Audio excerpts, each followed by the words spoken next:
Captain of the ship.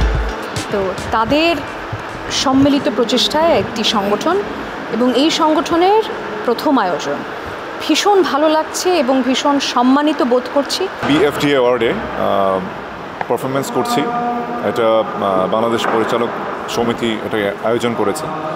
আমার আসলে অনেক অ্যাওয়ার্ড ফাংশনেতে পারফর্ম করা হয়, কিন্তু পরিচালকদের দ্বারা অর্গানাইজড হওয়া কোনো প্রোগ্রামে এবারই প্রথমবার। খুবই ভালো লাগছে, সবাই একত্রিত হচ্ছে, যে যার স্থান থেকে আছে, আর্টিস্ট বলেন, ডিরেক্টররা বলেন, মানে সবাই একটা মিলন মেলা। খুবই ভালো লাগছে, আর এটা তো ফার্স্ট টাইম হচ্ছে, তো আই এম ভেরি এক্সাইটেড। আর এটা অনেক দিন পর আসলে আমার পারফর্ম করা, তো সব কিছু মিলে খুব ভালো লাগে। আসলে অ্যাওয়ার্ড প্রোগ্রামগুলো এমন একটা প্রোগ্রাম যেখানে অল আর্টিস্ট এখানে উপস্থিত থাকে, আর সেই অনুষ্ঠানে সবসময় পারফরমেন্স করতে সেটাও স্পেশাল, খুব ভালো লাগে। অ্যাওয়ার্ড অনুষ্ঠানগুলো সবসময় ভালো লাগে, কারা কারা অ্যাওয়ার্ড পাচ্ছে, কোন কোন চলচ্চিত্রগুলো পাচ্ছে, কোন কোন অভিনেতা অভিনেত্রী পাচ্ছে, সেগুলো দেখতে আসলে অন্যরকম একটা ফিলিং। প্রথম প্রোগ্রাম এটা, অ্যাওয়ার্ড শো এটা, এবং যে কোনো শুরুতে থাকতে পারাটা তো খুব আনন্দ। আমি এই প্রথম আসলে জয়েন করলাম BFTA এর অ্যাওয়ার্ড ফাংশনে। এই পরিচালক সমিতি যেটা এই অ্যাওয়ার্ড অ্যারেঞ্জ করেছে এবং এটা তারা প্রথম করছে, আমার জেনে খুবই ভালো লাগলো এবং এসে খুবই উপভোগ করছি।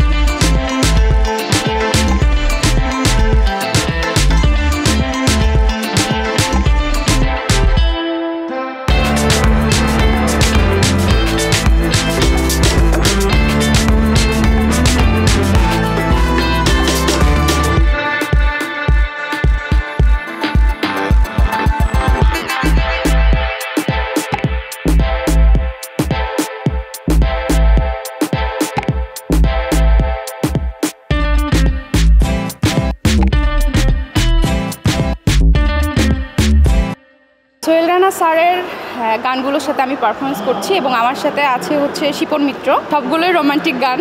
সোহেল রানা স্যারের যেহেতু অনেক হিট গান আছে, তো আমি অনেক লাকি ফিল করছি যে স্যারের গানের সাথে আমি পারফরমেন্স করতে পারছি, এটা আমি অনেক লাকি ফিল করছি। ফিল্ম আমার অনেকগুলোই রানিং চলছে, তো অনেক সময় থাকে না, হাইট করা থাকে, পরিচালক থেকে শুরু করে পুরো টিমেরই হাইট করা থাকে, এই জন্য হয়তো বা বলতে পারি না বা চাইলেও মানে পোস্ট করতে পারি না। আমার 5টা ছবি কিন্তু অলরেডি একদম পাইপলাইন রেডি হয়ে আছে।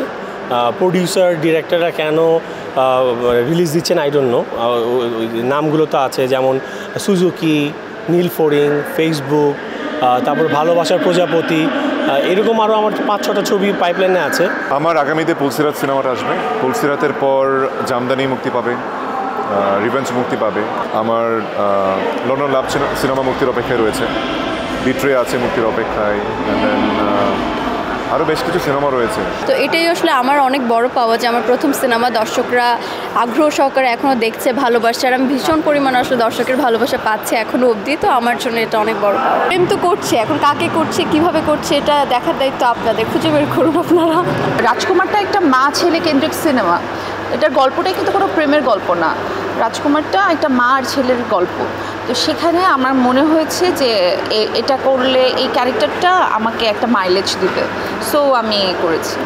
মানে দেশের সিনেমাতে কিন্তু এই চেঞ্জটা করেনি। উনি যখন কলকাতা সিনেমা করেছে তখন আমার কাছে মনে হয় উনি উনার সম্পর্কে বুঝতে পেরেছে, উনাকে ভাঙতে পেরেছে, উনার লুক থেকে শুরু করে ওনার ড্রেস আপ, গেট আপ, সব কিছু উনি ওখান থেকে আমার কাছে মনে হয় যে পরিবর্তনটা হয়ে এসেছে। এই পরিবর্তনটা আসলে আমাদের দেশ থেকে আরও আগে করা উচিত ছিল। আমার তো মনে পড়ে ধামাকা যাবে, কারণ শাকিব খানের যে টিজারটা বের হয়েছে, আমি তো দেখে আমার কাছে মনে হয়েছে যে বাংলাদেশ মানে রাফি ভাই বা যে প্রডিউসার সবাই টিম মিলে ওরা যে সাহসটা করেছে, এটাই আসলে আমাদের জন্য অনেক। মানে বাংলাদেশে এত কম বাজেটে এরকম সিনেমা বানানো, আমি যখন টিজারটা দেখেছি আমি রাফি ভাইকে বলেছি, আমি লিটারালি টেনে 5বার দেখেছি, শেষ হয়েছে আবারও দেখেছি, শেষ হয়েছে আবারও দেখেছি। কারণ আমরা তো বাইরের দেশের সব কাজ দেখে অভ্যস্ত, কিন্তু বাংলাদেশে তো এরকম কাজ আগে পরে কখনোই হয়নি।